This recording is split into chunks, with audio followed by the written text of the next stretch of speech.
The Butterfly That Stamped. This, O my best beloved, is a story, a new and wonderful story, a story quite different from other stories, a story about the most wise sovereign, Suleiman bin Daoud, Solomon the son of David. There are 355 stories about Suleiman bin Daoud, but this is not one of them.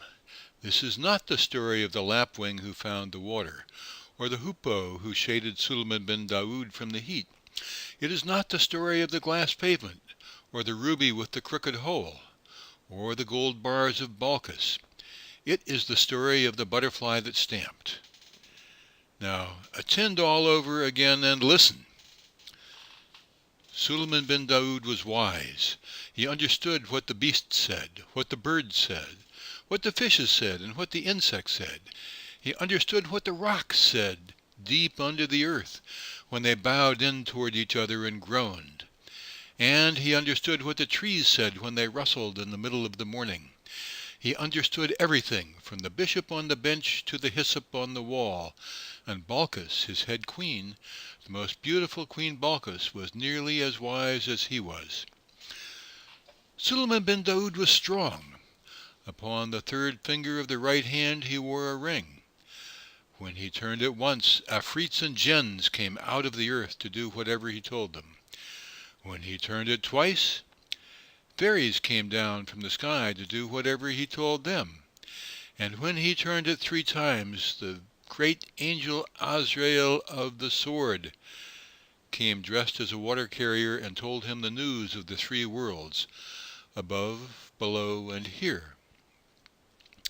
And yet Suleiman bin Daoud was not proud.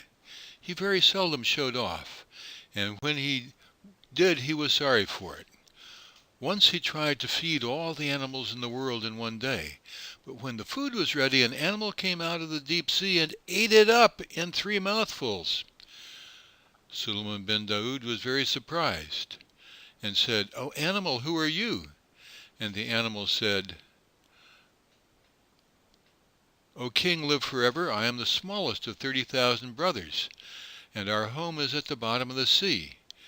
We heard that you were going to feed all the animals in the world, and my brothers sent me to ask when dinner would be ready." Suleiman bin Daoud was more surprised than ever, and said, "O animal, you have eaten all the dinner that I made for all the animals in the world." And the animal said, "O king, live forever, but do you really call that a dinner? Where I come from, we eat twice as much as that between meals." Then Suleiman bin Daoud fell flat on his face and said, "O animal, I gave that dinner to show what a great and rich king I was, and not because I really wanted to be kind to the animals. Now I am ashamed, and it serves me right."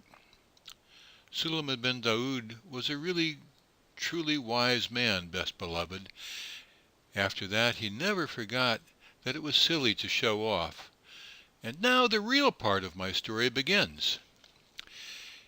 He married ever so many wives. He married 999 wives, beside the most beautiful Balkis, and they all lived in a great golden palace in the middle of a lovely garden with fountains. He didn't really want 999 wives, but in those days everybody married ever so many wives, and of course the king had to marry ever so many more, just to show that he was the king. Some of the wives were nice, but some of them were simply horrid, and the horrid ones quarreled with the nice ones and made them horrid too. And then they would all quarrel with Suleiman bin Daoud, and that was most horrid for him. But Balkis, the most beautiful, never quarreled with Suleiman bin Daoud. She loved him too much. She sat in her rooms in the golden palace, or walked in the palace garden, and was truly sorry for him. Of course, if he had chosen to turn his ring on his finger and call up the jinns and the afrits, they would have magicked away all those 999 quarrelsome wives into white mules of the desert, or greyhounds, or pomegranate seeds. But Suleiman bin Daoud thought that would be showing off. So when they quarreled too much, he only walked by himself in one part of the beautiful palace gardens and wished he had never been born. One day, when they had quarreled for 3 weeks, all 999 wives together, Suleiman bin Daoud went out for peace and quiet as usual. Among the orange trees he met Balkis, the most beautiful, very sorrowed because Suleiman bin Daoud was so worried. And she said to him, "O my lord and light of my eyes, turn the ring upon your finger and show these queens of Egypt and Mesopotamia and Persia and China that you are the great and terrible king." But Suleiman bin Daoud shook his head and said, "O my lady and delight of my life, remember the animal that came out of the sea and made me ashamed before all the animals in the world because I showed off. Now, if I showed off before these queens of Persia and Egypt and Abyssinia and China, merely because they worry me, I might be made even more ashamed than I have been." And Balkis, the most beautiful, said, "O my lord and treasure of my soul, what will you do?" And Suleiman bin Daoud said, "O my lady and content of my heart, I shall continue to endure my fate at the hands of these 999 queens who vex me with their continual quarreling." So he went on between the lilies and the loquats and the roses and the cannas and the heavy-scented ginger plants that grew in the garden, till he came to the great camphor tree that was called the camphor tree of Suleiman bin Daoud. But Balkis hid among the tall irises and the spotted bamboos and the red lilies behind the camphor tree, so as to be near her own true love, Suleiman bin Daoud. Presently 2 butterflies flew under the tree, quarreling.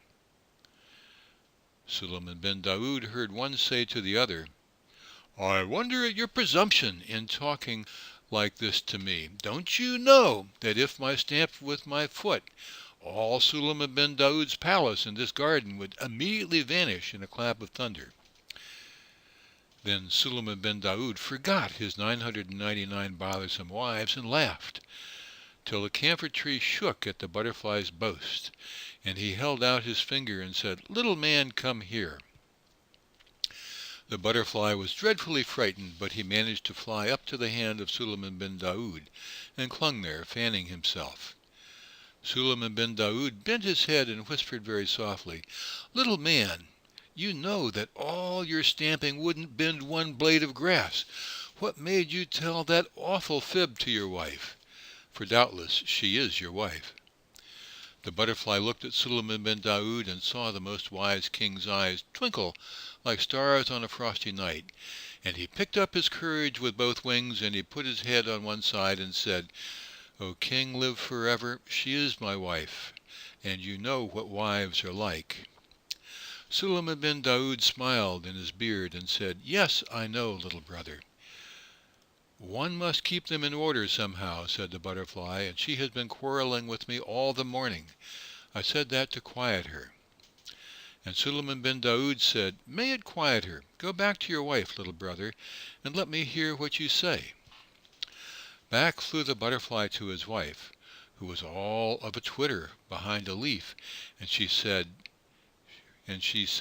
"He heard you. Suleiman bin Daoud himself heard you." "He heard me," said the butterfly. "Of course he did. I meant for him to hear me." "And what did he say? Oh, what did he say?" "Well," said the butterfly, fanning himself most importantly, "between you and me, my dear, of course I don't blame him, because his palace must have cost a great deal and the oranges are just ripening, he asked me not to stamp, and I promised I won't." "Gracious," said his wife, and sat very quiet. But Suleiman bin Daoud laughed till tears ran down his face at the impudence of the bad little butterfly. Balkis, the most beautiful, stood up behind the trees among the red lilies and smiled to herself, for she had heard all this talk. She thought, "If I am wise, I can yet save my lord from the persecutions of these quarrelsome queens." And she held out her finger and whispered softly to the butterfly's wife, "Little woman, come here." Up flew the butterfly's wife, very frightened, and clung to Balkis' white hand.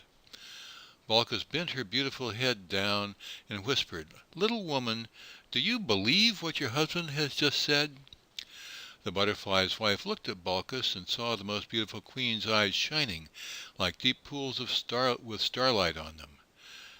And she picked up her courage with both wings and said, "O queen, be lovely forever. You know what menfolk are like." And Queen Balkis, the wise queen of Sheba, put her hand to her lips and hid a smile and said, "Little sister, I know." "They get angry," said the butterfly's wife, fanning herself quickly, "over nothing at all, but we must humor them. O queen, they never mean half what they say.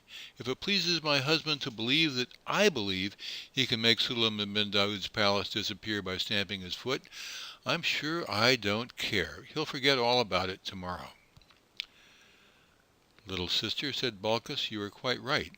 But the next time he begins to boast, take him at his word, ask him to stamp, and see what will happen. We know what menfolk are like, don't we? He will be very much ashamed." Away flew the butterfly's wife to her husband, and in 5 minutes they were quarreling worse than ever. "Remember," said the butterfly, "remember what I can do if I stamp my foot." "I don't believe you one little bit," said the butterfly's wife. "I should very much like to see it done. Suppose you stamp now." "I promised Suleiman bin Daoud that I wouldn't," said the butterfly, "and I don't want to break my promise." "It wouldn't matter if you did," said his wife. "You couldn't bend a blade of grass with your stamping. I dare you to do it," she said. "Stamp! Stamp! Stamp!" Suleiman bin Daoud, sitting under the camphor tree, heard every word of this, and he laughed as he had never laughed in his life before. He forgot all about his queens. He forgot all about the animal that came out of the sea. He forgot about showing off. He just laughed with joy. And Balkis, on the other side of the tree, smiled because her own true love was so joyful. Presently the butterfly, very hot and puffy, came whirling back under the shadow of the camphor tree, and said to Suleiman, "She wants me to stamp. She wants to see what will happen. Oh, Suleiman bin Daoud, you know I can't do it, and now she'll never believe a word I say. She'll laugh at me to the end of my days." "No, little brother," said Suleiman bin Daoud, "she will never laugh at you again." And he turned the ring on his finger, just for the little butterfly's sake, not for the sake of showing off, and lo and behold, 4 huge jinns came out of the earth. "Slaves," said Suleiman bin Daoud, "when this gentleman on my finger," that was where the impudent butterfly was sitting, "stamps his left front forefoot, you will make my palace and these gardens disappear in a clap of thunder. When he stamps again, you will bring them back carefully.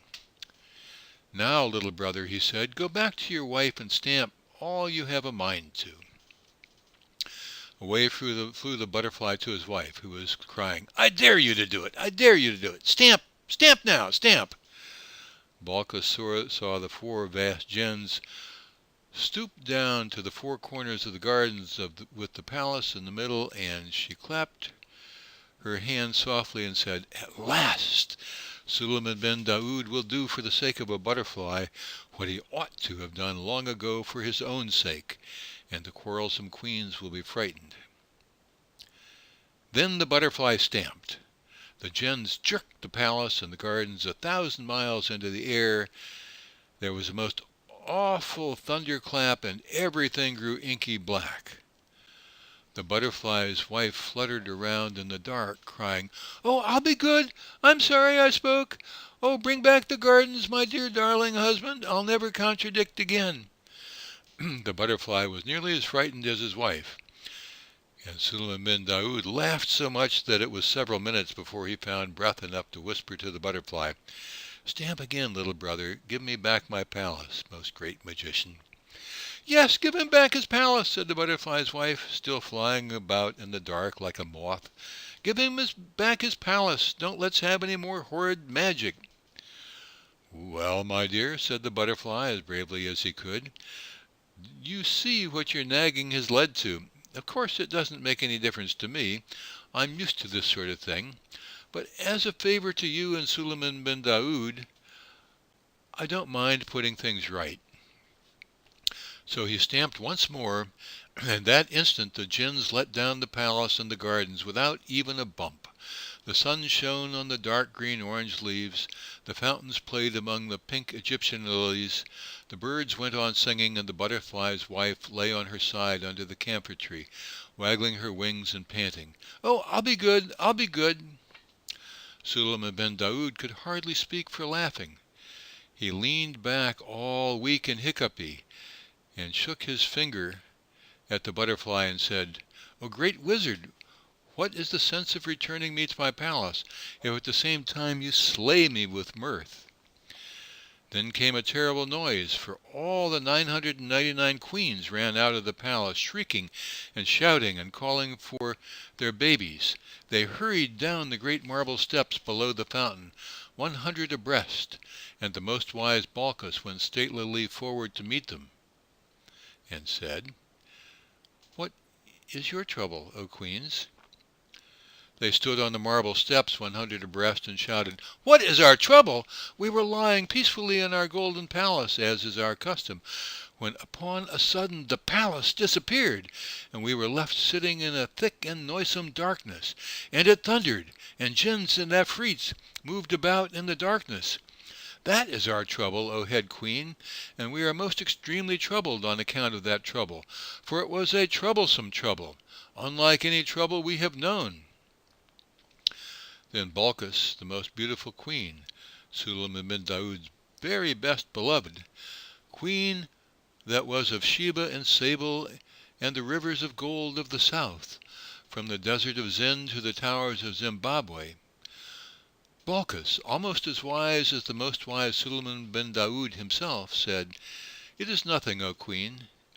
A butterfly has made a complaint against his wife because she quarreled with him, and it has pleased our lord Suleiman bin Daoud to teach her a lesson in low speaking and humbleness, for that is counted a virtue among the wives of the butterflies."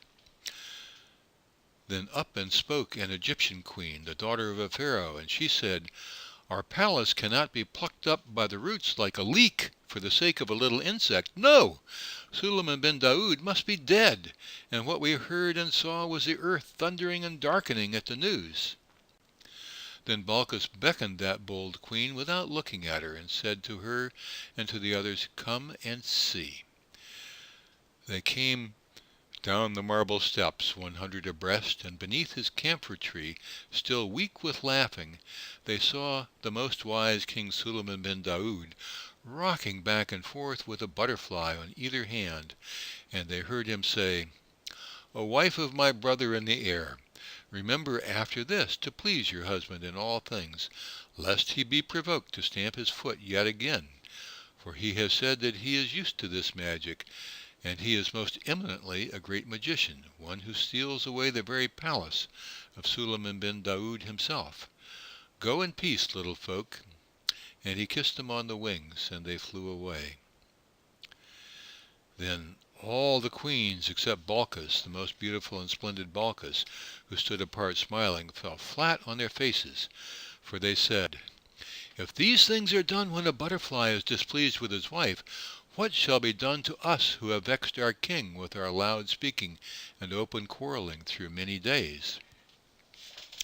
Then they put their veils over their heads, and they put their hands over their mouths, and they tiptoed back to the palace, most mousy quiet. Then Balkis, the most beautiful and excellent Balkis, went forward through the red lilies into the shade of the camphor tree, and laid her hand upon Suleiman bin Daoud's shoulder, and said, "O my lord and treasure of my soul, rejoice! For we have taught the queens of Egypt and Ethiopia and Abyssinia and Persia and India and China with a great and memorable teaching." And Suleiman bin Daoud, still looking after the butterflies where they played in the sunlight, said, "O my lady and jewel of my felicity, when did this happen? For I have been jesting with a butterfly ever since I came into the garden." And he told Balkis what he had done. Balkis, the tender and most lovely Balkis, said, "O my lord and regent of my existence, I hid behind the camphor tree, and I saw it all. It was I who told the butterfly's wife to ask the butterfly to stamp, because I hoped that for the sake of the jest my lord would make some great magic, and that the queens would see it and be frightened.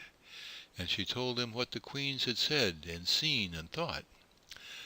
Then Suleiman bin Daoud rose up from his seat under the camphor tree, and stretched his arms and rejoiced, and said, "O my lady and sweetener of my days, I know that if I had made a magic against my queens for the sake of pride or anger, as I made that feast for all the animals, I should certainly have been put to shame. But by means of your wisdom I made the magic for the sake of a jest, and for the sake of a little butterfly, and behold, it has also delivered me from the vexations of my vexatious wives. Tell me, therefore, O my lady and heart of my heart, how did you come to be so wise?" And Balkis, the queen, beautiful and tall, looked up into Suleiman bin Daoud's eyes, and put her head a little on one side, just like the butterfly, and said, "First, O my lord, because I loved you, and secondly, O my lord, because I know what women folk are." Then they went up to the palace and lived happily ever afterwards. But wasn't it clever of Balkis? There never was a queen like Balkis from here to the wide world's end, but Balkis talked to a butterfly.